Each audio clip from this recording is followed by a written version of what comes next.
Okay, what we're going to do today is show you how to assemble one of these ATE style calipers. So we've got our components: piston, guide tubes, dust cover, square cut seal, nipple cover and silicone grease, which we don't really need. So first things first, in our caliper we've got two grooves. We've got the inner groove for the square cut seal and the outer groove on there where the dust cover sits in.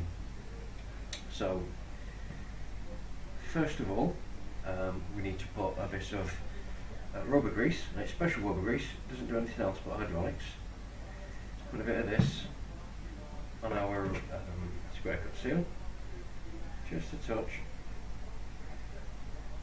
Doesn't need very much at all, as you can see. Okay, just smear it on the seal, nice even spread, and put the seal in the groove. Should just pop in there. There we go. Once we've got a bit of grease on our fingers, put it around the piston and a bit around the dust cover to help it. Okay, so now we're going to slide the dust cover down the piston to within about 1 centimetre of the bottom. Just leave it overhanging like that. So now we want to sit this edge of the seal in the groove there, like this. Sit it in the back edge first and then feed the seal in, dust cover in with your fingers. There we go. If we just ease the piston in, light finger pressure, make sure our dust cover is set in place, which it is. And we're going to slap it done. So next we're going to put the guide tubes in. Guide tubes go this way. So we want a touch of rubber grease just to help it in, to make the job easier for us.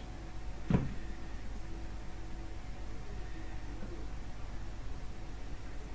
we go.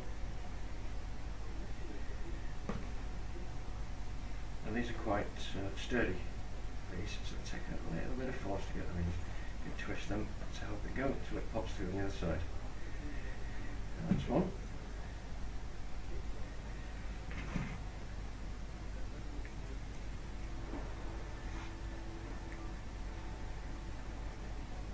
This one's resisting.